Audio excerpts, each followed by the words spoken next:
Hey everybody, we are back. It's Lettermen Live. We are in Roosters again for the first time in about 2.5 months. I promise you the food is on the way. It's a fun, casual Ohio State conversation brought to you by our good friends at Roosters. I'm Austin Ward. We've got a quarterback-only segment coming at you to start off this show. About time. Jay-Z, Justin Schlegel's chomping at the bit to get in here, though. I see him over there. Keep him. He's got his. We need those Mac bites to come out so he can start eating. He's doing some Mac bite curls over there off screen. He'll be on later on. Berm is here. Everybody is in the building. 12-gauge Cardale Jones joining us for Lettermen Live for the first time.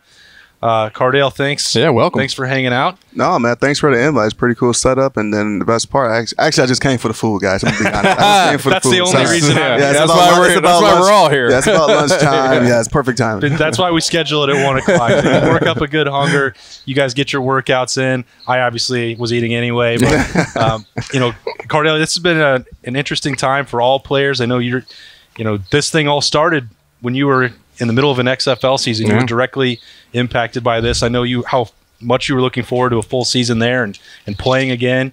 So you can tell us what it's like to be told that you can't play again for 2 months. I mean, it sucked, but it was totally understandable. But I'm in the same boat as, probably 80–90% of the people all around the world, because, if you wasn't an essential worker, you was pretty much at home and, trying to make ends meet. Yeah. So it just sucked to be right in the middle of things, and things were really picking up, not just for me, but for our team. And then you start to see kind of our playoff system in the pictures and the scenarios and things like that. So and all that just to go away just like that, it was heartbreaking. Yeah, because we've been talking about this from every perspective. Obviously, all of us want there to be a college football season. We want to talk about Ohio State. We missed all of spring ball and all those chances to look forward to what's going to happen on the field. But it's not – if we're talking only in the football world, and we know that there's other stuff going on in the world, Roosters wasn't open for 2 months. But, you're a professional quarterback. This was your opportunity to make a move and maybe get back in the NFL. It was like that was taken away from you. I know you've got some other things going on, but I just – for athletes, Jay-Z and I have talked about this, how hard it must be to not be able to go day to day and doing the stuff that you were used to doing forever, just throwing a football. Yeah, for sure. And Justin, I'm pretty sure you can relate whenever you make that transition from being a 24/7 all year round athlete to the great man that you are now. Find the great man you are now. To find that's why he's in it, right? to find a new routine, to find a new balance. I'm still struggling with sleep, actually. Yeah. Because my days are usually so structured. Definitely at this point, I'm usually in a mini camp or OTAs or something like that. And I mean, it's only so much working out you can do. Just like I find myself working out more and more each day, different sessions, just to try to put myself to sleep.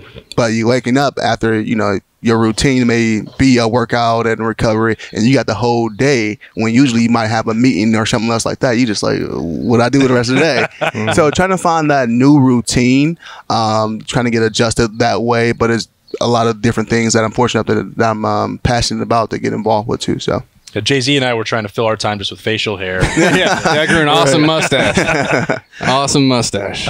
But when you look at this, Justin, so every Monday, and now this is a Tuesday because it's a Memorial Day weekend, said, well, growing optimism, swelling optimism. Then Gene Smith comes out and last week says, June 8th, the Woody Hayes Athletic Center is going to be open for business. Now, there's going to be restrictions, 9 or 10 players, one strength coach, not going to be a football out there, still going to be voluntary workouts, but this is another big step. Now, I know that we can get into what those workouts entail. Schlegel will be on to give us the Maradi perspective, but this is a big deal for making sure that there are games in September. Well, it's a big deal also for everybody being back in one central area. Everybody's kind of home doing their own thing now. So now they're working out with their high school buddies, or, hey, can you come catch for me? How many times have you said to a friend of yours that didn't play football, hey, will you come catch for me? Oh, for sure. Actually, I just sent out the tweet earlier today about. Oh, did you? Yeah. All guys are welcome. So as a quarterback, it's like we're always looking for somebody. Like, man, we don't have our guys. We need somebody. My buddy Zach, we used to go across the street and get in the field and throw. Yeah. So I mean, having everybody come back where you have guys that will actually catch the ball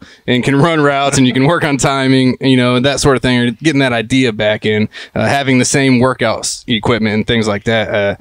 I think it's huge, and it just is another step forward. It's another baby steps. We're taking these baby steps to try and get back to some kind of normal life, and having these guys come back on campus, it makes you gotta be excited about the possibility of what that means for the season. You're getting to that point where it's now or never. We got to make a decision, and they're making a decision saying, all right, we're going to allow people to start coming back and getting into that swing of things. So it's huge, and I'm pumped for it, and you just hope that things continue to kind of just go smoothly, and more things start to open up, and we kind of get back to normal. Yeah, it's going to be so much trial and error with a lot of this stuff, because of the first wave of allowing things to attempt to get back to the norm, or is it going to be a new norm? There's a lot of questions that we don't know yet, but I can imagine now, having that restriction of, okay, only 9 or 10 guys in the building at once, or with one strength coach, it's going to thin things out, and it's going to extend days super long. Yeah. I mean, you're still going to get an hour and a half, even 2 hours of work with that strength coach,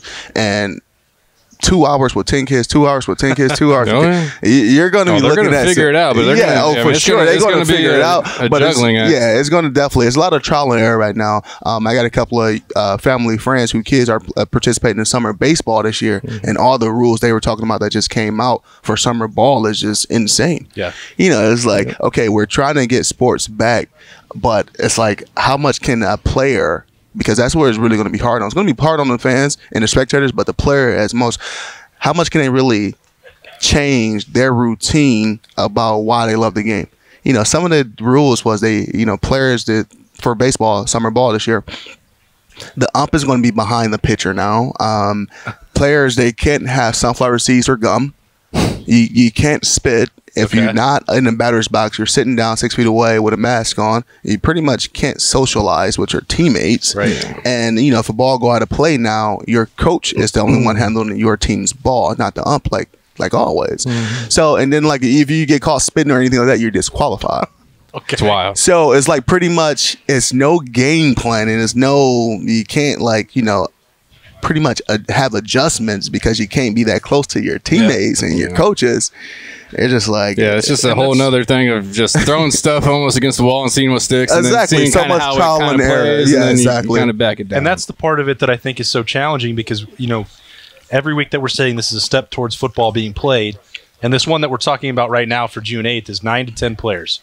Okay. Well, that's not even a full formation. Okay. Let alone the other team on the field to get to 22 guys that are not only going to be in a tight space, but are hitting each other. Yeah. Okay. So at some point you're going to have to get your mind around that. Either game is safe to be played and you can be out there together, or it's not. Exactly. And I think that's the part that I struggle to wrap my mind around, is that we seem to be going full steam ahead having a season. All right. Well, then 22 guys have to be out there. Yep. Even if they're not spitting, they're going to be sweating. They're going to be hitting each other. That's not 6 feet. You can't play football more than 6 feet. Those lockers aren't 6 feet apart from each other in the locker room. Exactly. You're there, so your family, your team, and that's what it comes down to. It's going to be, like I said, a lot of trial and error. And it's like, and I totally get it. No team, no organization, no university want to be the reason why, God forbid, another outbreak happened, and they can trace it back. Oh, this happened at, when we went to the Ohio State game and things like that. So, but it just, like I said, it's just so much trial and error and seeing what's sticking. But I think here's a question for you. We talked about this before. Now, professionally, it's probably a little bit different because you're going to get paid, right? You'll stay wherever they tell you to. Right. College, would you have been locked down? So if they said, Cardale, we're going to play the season, but you guys are staying in the hotel, and we're going from the hotel to the Woody, and that's all you're going to do. I mean, would you have been okay with that as a player, knowing that was the only way you were going to get back on the field, come this fall? Honestly, no, because when I think about definitely my time at college, it was a great time. I mean, times that I enjoy when we can get away from ball a little bit and kind of decompress. Football is 24/7 for athlete, definitely Division I athlete and professionals and all year round. But we do enjoy that time when we can decompress. Well, you've earned it. 12 straight weeks of pretty much going from football to workouts to a game to to that camp, cycle. basically. You'd basically just be in camp for 12 weeks. Yeah, pretty much camp. That's brutal. But to not play would be even more brutal, right? To not play, yeah, I agree. So it'd be tough because that is true. A lot of stuff you're talking about, getting away and kind of being able to have your own time and kind of just get away from the stress of everything is huge. But yeah, I mean, if it's saying you're not going to have a season, I think I'd take that stress. Yeah, exactly. Right. But even though, like, think about when we was in camp and, it drags on. Yeah, it drags. It don't suck being in the hotel, but it kind of sucks. But even though you break camp, how good does it feel that first night sleeping in your own bed? Oh, you better believe it. And we getting away. You all had a nice hotel, though. We had University Plaza. Yeah. Oh yeah, I don't want to hear about it. Listen to this guy. Listen to this guy. I remember coming down. I remember coming down on some of the freaking camps and stuff. Yeah, and watching. What is that? This guy's in a hotel with flat screens. We in the Hyatt. Yeah, we got box TVs. I mean, listen to him. How good was it to sleep in your bed? Sounds like two different eras rivalry. You guys should get a softball game together. Yeah, there you go. When you look at this, Cardale, and I've asked Justin a bunch of times, he's talked about trying to imagine what Justin Fields would be doing to prepare. You're still kind of in this, like your career's not over. What are you doing? Who answered the tweet to come catch balls? Like, a lot of guys. I actually got a couple of guys I usually would go with anyway to go throw, but I kind of open it up because I want a real good one tomorrow. Yeah, I'm trying to lock down a couple locations where we can potentially go throw.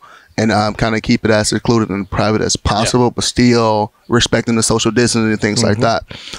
So, yeah, still in the midst of things and just looking to get some good work. So when you go out there and it's different, I mean, there's obviously limitations on what you can do, and you're probably not watching a lot of film in that afternoon. But, if you put yourself in Justin Fields' position, he's trying to get ready, he wants to win a Heisman this year. Like, what can he do? What should he do? How can he get ready during these last 2 months so you can get that spring ball? One thing I always say I look at this as a lockout or a holdout of sports, and not, clearly not because of the players wanting to hold out or anything like that. But it's no way you substitute getting tackled and falling on the ground, no matter the pressure in a pocket. Exactly, or falling on the ground, getting up with no players, period. That's why you see with some of these, professional athletes who have the lockouts and holdouts and go back to their sport or go back to their team, and they're not that great that year, or maybe it takes some time. Yeah, exactly. So for them to be able to jump back into this, my personal opinion, I think they should push the season back a little bit just to get guys acclimated, because I think you're going to see a lot of soft tissue injuries and things like that, because you tell them June 8th and they miss all spring ball and all this other stuff to get their bodies ready to take this pounding. Now that window is just shortened down. So I'm pretty sure the coaches do an unbelievable job of kind of minimizing injuries and things like that and getting ready for the season. But one thing a quarterback can always do is watch film. You know your playbook. You know what system you're going to be running. You're going to study that and making sure you have answers for any and everything you can potentially see. So it always helped with a quarterback. I mean, Justin, guys really win the game from the neck up. Oh, yeah. No doubt. No doubt this is the perfect excuse. This is the perfect reason for not just Justin, but quarterbacks, on each and every level to be freaking nose deep. Nose deep in film. It's like I keep seeing a tweet go around saying, I always said I would read if I had more time. Well, realize that's not true.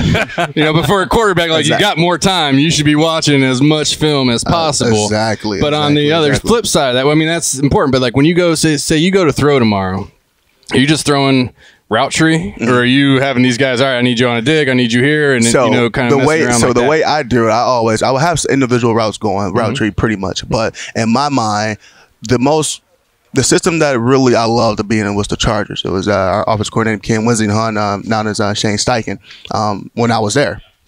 And I love the system to death, from play action to dropping back to everything that we were doing. So in my mind, if I want my guy on a dig, I say, hey, you got to dig, but I'm saying in my mind is flounder. I know that concept. I'm going through the progression to get to that dig, not just dropping back and looking at him the whole time, throwing a 20-yard dig. I'm going through my progression. I might move in the pocket.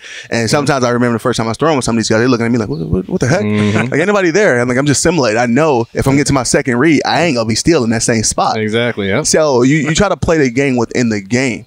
Or, I tell him, hey, I want you a dig. But in my mindset, whatever, I just call the play that he don't have a dig. Now I'm checking to that. Or you tell him, you're going to run a dig, I'm going to hit you in the second window and not the first window, because I'm going to be over here and I'm coming back. So I think that's something, that Justin And Fields is probably thinking to himself, because you do got to throw. Exactly. I mean, you can watch all the film you want, but you still got to be on the field throwing. So I think, when he's able to get anybody together, or he has guys on Twitter meeting him up to throw, exactly. I think he's probably doing, all right, he's calling the play in his head, telling everybody what they need to do, calling out a coverage, calling out a mic, exactly, running through what he's watched on film in his head on the field, and just kind of visualizing everything. And like you said, going through your play action drop, looking over here, coming back over here late, moving up in the pocket, getting out of the pocket, those sorts of things. So exactly. I think that'd be huge for him right now. For sure. And I think people have wondered too. I mean, I've talked with you about this in the past.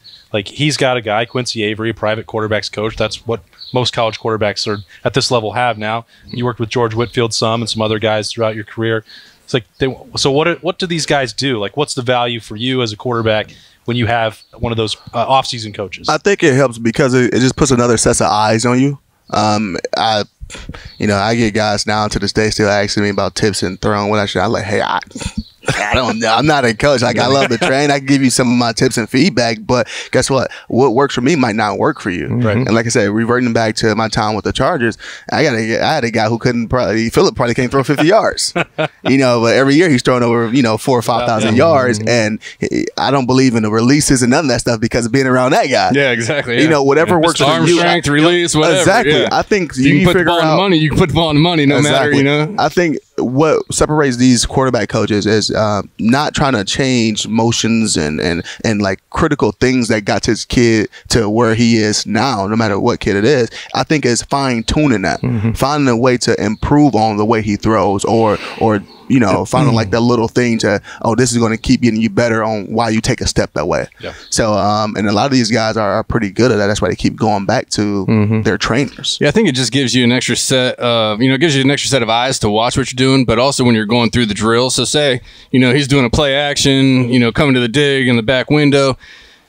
Well, when you have somebody else there, I can go out on the field and do that and visualize safety, or coming here to here, but I can't really visualize, or at least if I do, I'm going to know what I'm thinking. So if I want to move up in the pocket, or if I want to escape out, having a coach or having a rusher or somebody there to kind of give you that feel. All right, so hey, I'm coming back here. It's going to be a late read. I'm going to need you to give me a little pressure on my backside, or or decide where you want to give me pressure. Make me have to react to it. So you get those training sessions where you're reacting and your body gets used to being in a pocket and looking over your shoulder. Using that vision just to see where somebody might be. Do I need to step up? Do I need to bail? Those sort of things. I think coaches can help with, and also it's just footwork is huge as a quarterback. Exactly. And we are probably the best athletes and leaders on the team, but we can still get lazy.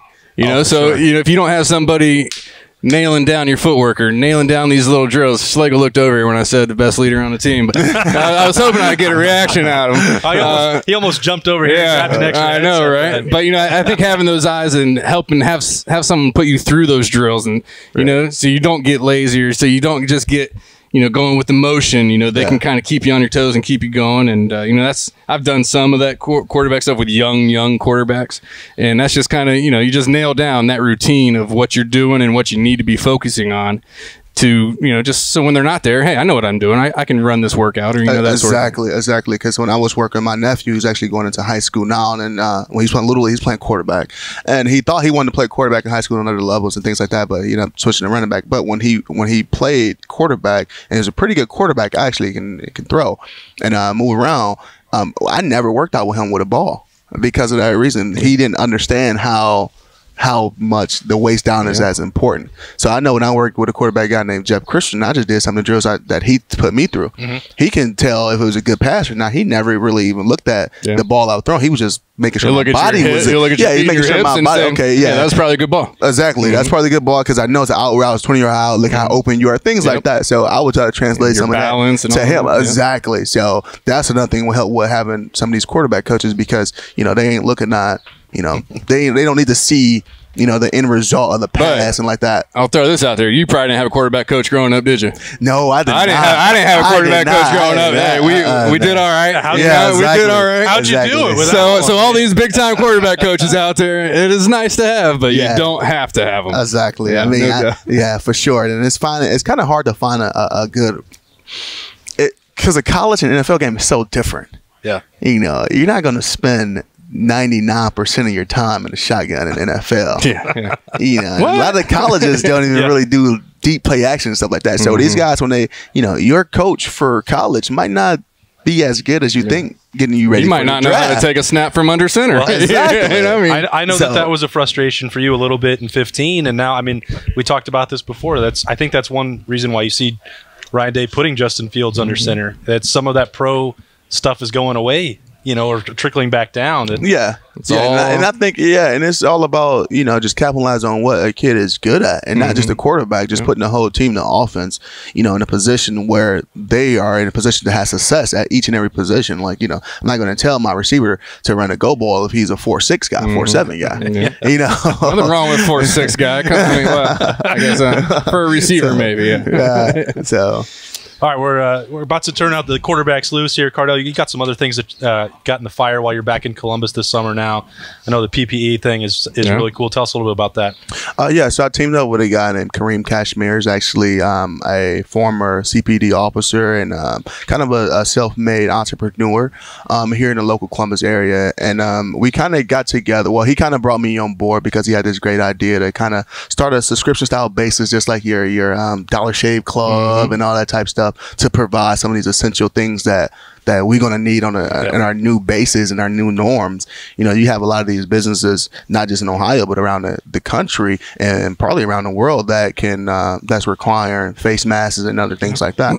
So we kind of teamed up to pretty much be that outlet and provide that on a monthly basis, subscription style basis. Yeah, it's great. It's really cool. We need it. It's hard for a lot of people to find nowadays too. So I mean, it's good to have something crazy. Like that. It's crazy. And like I remember I had to go into what was it? Dick's Sporting Good right when they just opened back up. I think it was like last week, and they required masks and things like that. And ironically, you know, I'm helped sell them type things. I didn't have any, so I go to where did I go? I went to like I think it was to Walmart or something like that to get a mask. I didn't know it was like $3. Yeah, just for a little. I was just like, what? You gotta be kidding me. But yeah, it's kind of becoming a new norm. So. Yeah, I loaded up at Homage, got this one ready for me. Yeah, so they got some nice ones there. Yeah, great, man. So as Cardale knows, because he's actually on a T-shirt there with Homage. Send him a box of that. For that. Yeah, no doubt. But we got to do what we can to make sure that we can stay out here at Roosters for Lettermen Live. That's right. Appreciate the quarterbacks hanging out with me, Cardale Jones, Justin Zwick. This is Lettermen Live, brought to you by Roosters. We'll be right back after this quick break. All right, taking a quick break from the Ohio State talk, our fun, casual conversation, Lettermen Live. It's finally back at Roosters. Nicole Cox welcoming us back in as Roosters has made the safety precautions so everyone can come back and reopen and have some food and get back and maybe get a little bit of that excitement that just comes from eating in a restaurant and be out. What's been the biggest challenge? What's Roosters doing to make sure that people can come out here and have some food? So first, we'd like to say thank you so much for coming back. Hey, we are thrilled to be back. We are so excited to see you guys, and a huge thank you to all of our loyal guests and everyone for the support they've been giving us through all of this. It is so touching, and we're truly I get emotional when I talk about it. It was just we just feel very fortunate, and we're so excited to see everyone. And, you know, the challenge is it's just new. Yep. So, you know, I think we would just want everyone to know we're still learning, and each day is new for us. So we're learning as we go. You know, the social distancing, we have stickers down on the floors. We have flyers posted on the front doors. And, you know, we actually have 3 new positions. We have a busser who will be solely responsible for bussing the tables so that the servers aren't bussing tables, each table, and kind of, you know, cross-contaminating. We have a food runner as well who will solely be responsible for running food. And then we also have a Rooster sanitation engineer, and their only job for every shift is to walk around and sanitize doorknobs, surfaces, everything. So that has been, we just want to keep it as safe as possible for everyone. We also have a kind of a electrostatic cleaning done that is good for 7 days, that actually kills the coronavirus. So we've stayed on top of that since all of this started. So I know we talked about a month ago. I don't know. It feels like it was a year ago, just in the time in the lockdown. It was like, you know, Roosters had to look at the mobile ordering that you didn't really have in place before. And now you have these new positions. It's like it's a time of creativity for businesses. So there's probably, you know, obviously there's the emotional part, and we're all thankful just to be back out here. But, you know, for any business, you're trying to embrace a new challenge, and it looks, I mean, Rooster seems to be doing that pretty well. Thank you. We're trying very, very hard, and we are just so excited for, you know, our servers to be back, and just a bunch of our staff, just to see everyone, just to see our guests. And we appreciate everyone, just recognizing we're learning as well, but we're happy to do everything we can to make everything as safe as possible for everyone. The TVs are on inside. The music is on now. All we need is football to be played again, Nicole. I know. So people can come back and watch sports at Roosters. I know. We want that as well. But, you know, again, we'll just try to be creative and figure things out. There you go. One step at a time. But we're so glad to be back at Roosters. You guys are doing wonderful work, and you're continuing to give back to the community. We're going to talk about maybe the golf tournament later on this summer if everything can work out. But you guys are still giving back, you know, Roosters and Buckeye Cruise for Cancer and everybody in that. Hopefully everybody can come back in and support you guys as well. Thank you. You guys, thank you for all of your support during all of this. It means so much to us in Austin. You always having the food when you were doing the podcast. I mean, it means so much. I've missed Roosters. There's no doubt. It's been tough, but if you have to do online ordering, just pick it up, do that too. Yeah. But it's fun to be back out here. It's great to see you. And thanks for having Lettermen Row out here for Lettermen. Thank you guys so much. All right, back to the show. All right, hey everybody, welcome back to Roosters on Ole and Tangy. It feels so good to be back. Appreciate Nicole, their whole crew, doing everything they can. Somewhere under this mask, I promise, is Anthony Schlegel. Oh, you can actually see his arms. You know it's Sun's out, Schlegel. guns out. That's right. Guns are Boom. out. So he's got his mask Fun on. casual conversation T-shirt. I guarantee, since they just put out his mac and cheese bites, that mask and see, will not stay on. I mean, this is the problem. Like, I mean, look at this. You know what? Here it is. It's worth the risk. Hey, we stayed apart. We're socially distancing, so you can eat mac and cheese bites. Heck yeah, I'm going to eat mac. We're following the rules. Great to be back here. I think Berm already had his during that first segment. So did he. Oh, he already had one. I'm on my burger. Uh-oh. Don't kid yourself. We split the first one, and now we've... I knew you were doing some reps there. Don't get distracted, Berm. What are you doing here? I'm always distracted. We're trying to talk about Ohio State. June 8th. And this is... I got to tee it up. It's perfect for Schlegs. Tee it up. They're going back to work. Mickey Marotti of the strength staff. Now, it's going to be limited. Okay? We know these are the voluntary off-season workouts. This is not the full mat drill situation. Right. But it's a step in the right direction. And then what does the strength crew need to do now to get them ready for these limited workouts? What will they do? Well, I mean, number one thing, Coach Meyer had a really good tweet, and it was, don't prepare for August, prepare for the first game, whenever that may be, right? So number one thing is, as you get these guys all back in, they had, you know, approximate max lifts on all their things. They were in shape where they were supposed to be in shape, right? Because there's a running protocol. But as they come back in, as a strength coach, your number one job is to maximize their genetic potential and keep them safe. So you have to anticipate or go into this as though nobody was working. I mean, it's the only way to do it safely, right? So then you ooze them in. It's an acclimatization process, right? So, because again, everybody's different, right? Some guys are back in Texas in their home state. Some guys are here in Columbus, Ohio, living in an apartment, right? Like, you know, it's going to start getting hotter as we get into June and July. So there has to be heat acclimation, and it really is it's kind of like a good thing, just like all of our families, right? To go back to the basics and the fundamentals of why we do what we do and get them back into the full swing of things, knowing that that's a 2-week lead time. Then we can start programming them, because, again, your body's going to respond to the stimulus different. I can't just go put 405 on a back of a kid right now, right? I'm going to ooze him in, see where he is, because that's going to be done after he just got done running, right? And that physiological load of running in the heat, the way that we do it, is very different than him doing it on himself, because his rest periods might be longer, right? Like, he's going to cheat his watch. So when it's ran structurally by a strength coach, it's all about the safety of the athlete and getting them prepared, not necessarily for camp, but for the first game. So that's how you're thinking about it. June 8th all the way till September, let's just say September 1, right? That's the plan. So I know that some people kind of, you know, hear that voluntary workout thing and wink, wink, nudge, nudge, it's up to you. In this case, that's more true than it's ever been before, because the kids who aren't in Columbus, they're not going to be forced to come back. But once they walk in the door of the Woody, I mean, a strength coach can give them the deal, right? And go through, if you choose to come in, what can you do? They can give them instruction for all workouts, all lifts. Like, when that first process, what will that actually entail? Well, part of the voluntary thing, one is the summers weren't voluntary because they started having summer school, right? So you were getting a scholarship check because you were taking a class. I don't know if they're able to take classes over the summer or how that's going to look like. So if they have them to be where they're voluntary, there were certain parameters that a strength coach could and could not do, right? Like, all right, you can be there and monitor, right? But you can't really train. Well, I think that's absolute asinine because the number one thing, again, is the safety of the athlete. So, again, they've been gone. I need to be able to coach them.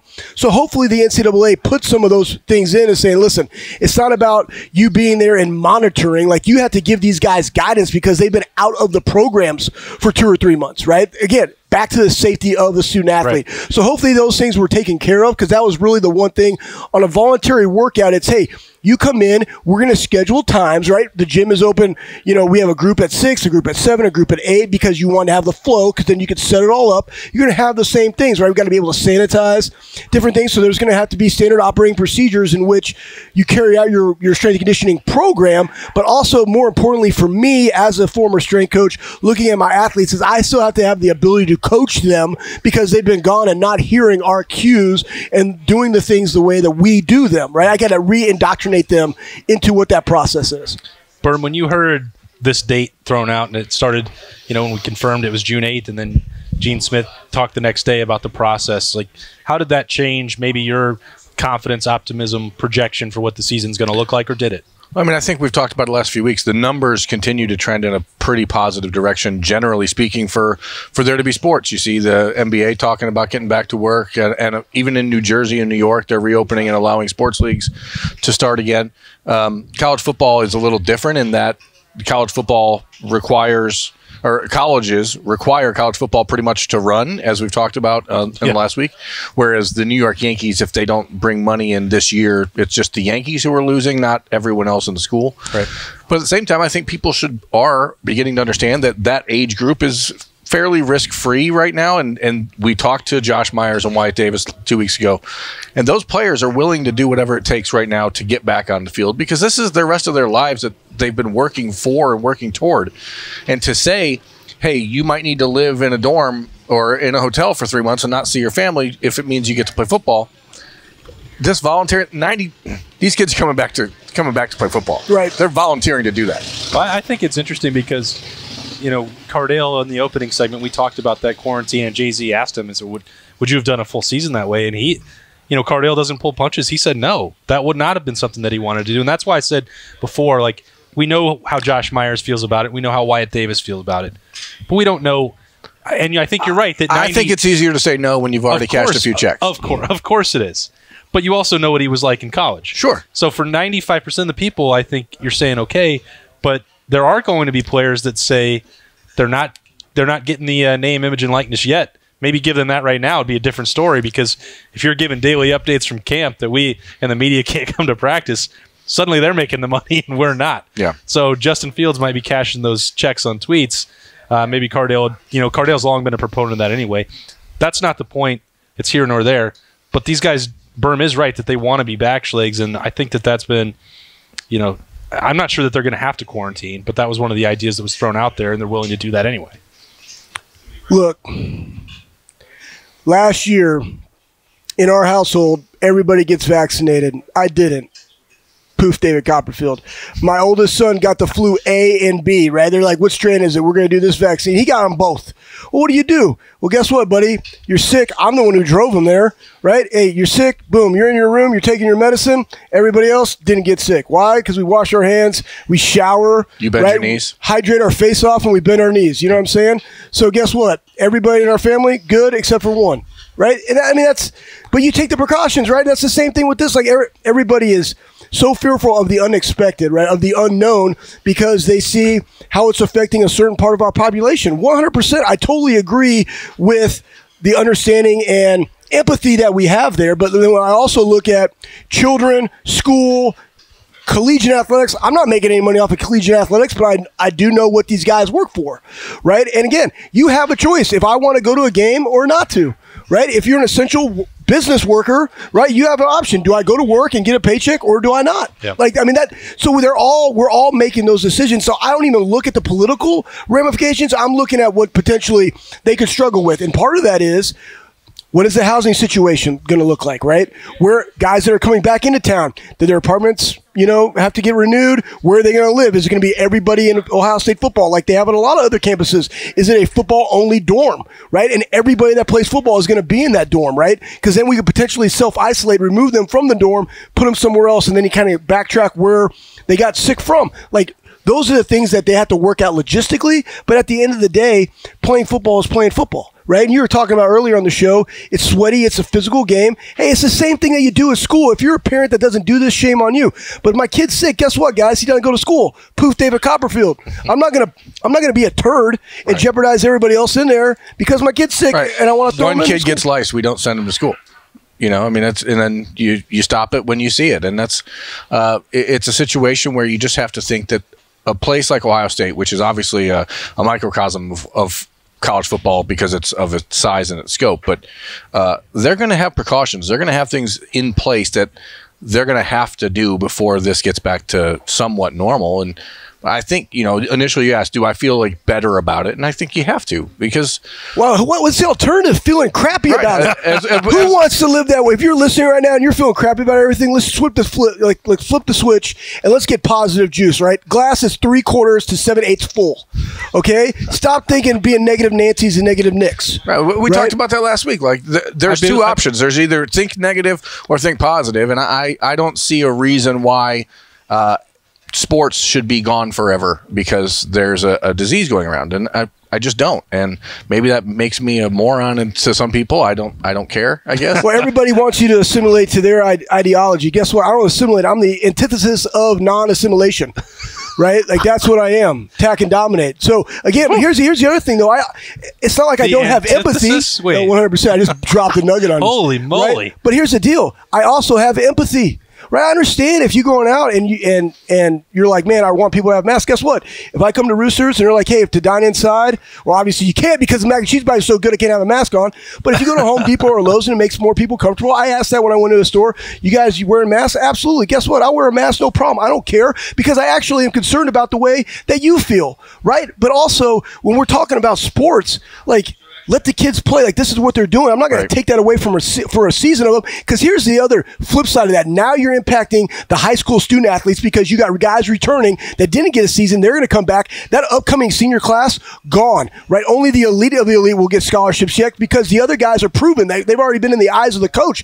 So now you're going to have this trickle-down effect of kids not potentially getting the scholarships or opportunities that they would have in the future because of all this, right? Like, that's the ramifications that nobody's talking about. I don't know. Attack and dominate. That's what I'm saying. We're going to have football. Hey, I'll be out there. I'll be the ref. You told us that... I'll have one of them helmets on. You told us before that you wanted to talk about the linebackers. No, that was a week ago. Oh, my goodness. Listen up. If you're a 50-year-old slap Jake, right, doing CrossFit, doesn't mean you can outrun one of our linebackers. Here's the thing. Which one might we be talking about? I'm not going to mention anybody's names, but they all have something negative to say about everybody. I don't understand how... Because we're quarantined, people just get even more negative, right? Like, you should utilize this time. I love friction. I love chaos. I'm doing great right now. You know what I mean? Because I'm trying to get better myself, right? And also to maximize people. But, like, why do people hate on 18 and 22-year-olds and then say, oh, I could go do... No, you couldn't.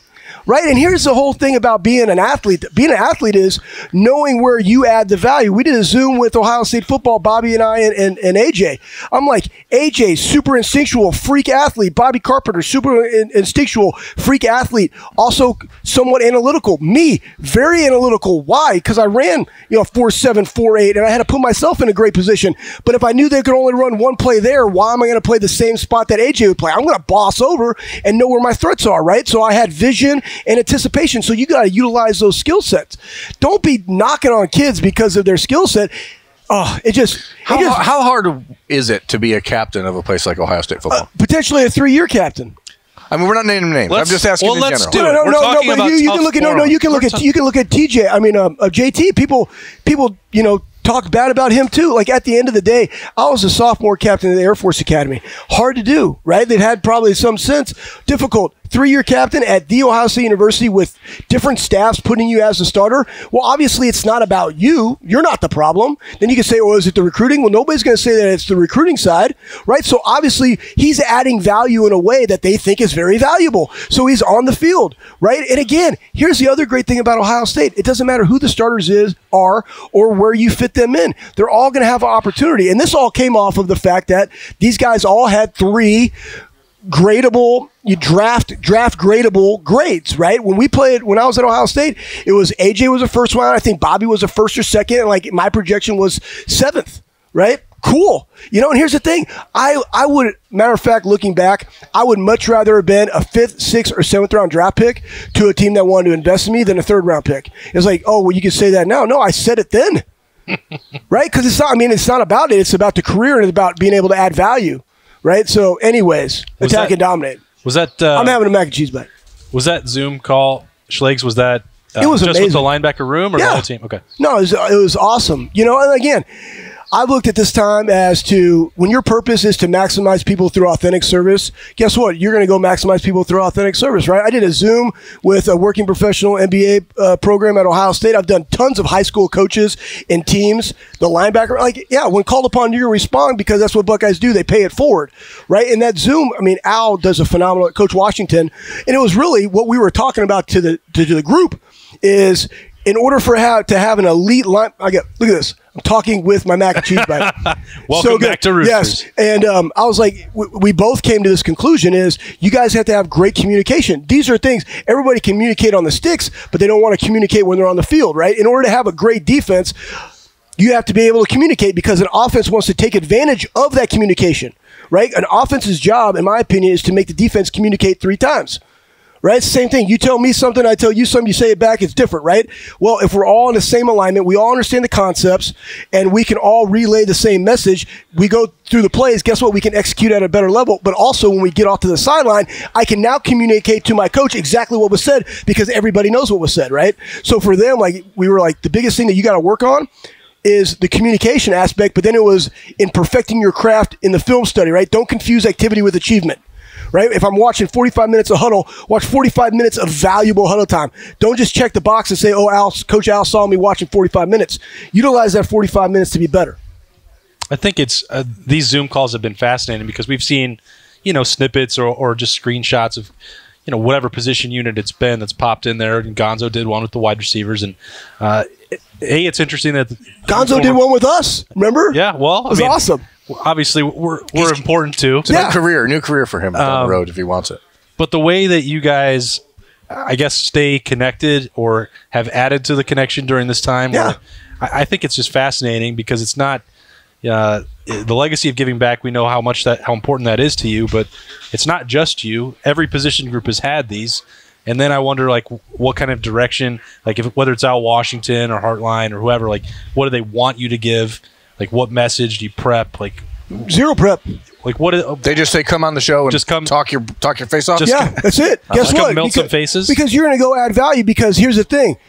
We've all been, it's like when we're talking to our kids. Guess what? We've been 13. We've been 12, right? We understand. Right. So when we go and we're talking to them, the question, Al brought up the first question was, hey, how did you guys prepare? Right? And boom, we went into preparation, which led you into something different, which led you into something different. And they were very, aware and asked really good questions, which led us down a different rabbit hole. But again, we live this like college football and professional football and high school football made me who I am, right? The Air Force Academy. We're the sum of our life's experiences. And so now we are able to go back and share that with guys, but also give them this hey, how you're preparing right now during this coronavirus, right? You get out what you put out.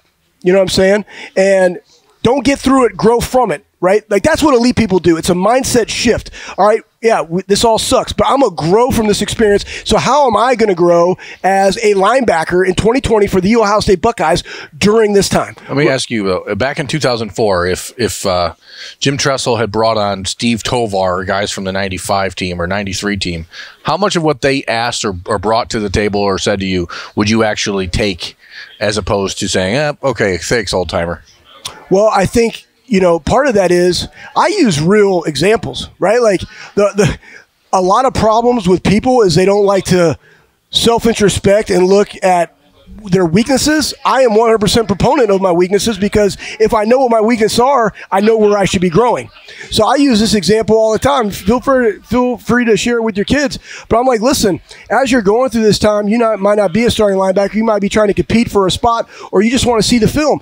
I was like, shift your mindset to what I did wrong when I got into the NFL. My mind was, I'm Anthony Schlegel, linebacker. It should have been Anthony Schlegel, football player, right? So again, I didn't play special teams when I was at Ohio State. I played linebacker when I was at the Air Force Academy. I played linebacker. When I got to the league, or even when I was in college, I should have shifted the mindset that I just want to be the very best football player and add as much value as I possibly could, right? Because again, if that's the case, it's not about, oh, I want to be a first and second down linebacker. It's like, I just want to be on the field as much as I possibly can, adding value that's different. So I'm going to go work on the craft of pump block and punt return and kickoff, and work on those skills. I never worked on them because I didn't do it in college. And then when you get to the league, trying to find that niche, it's like, oh, we expect you to be this guy. Well, I never worked on it.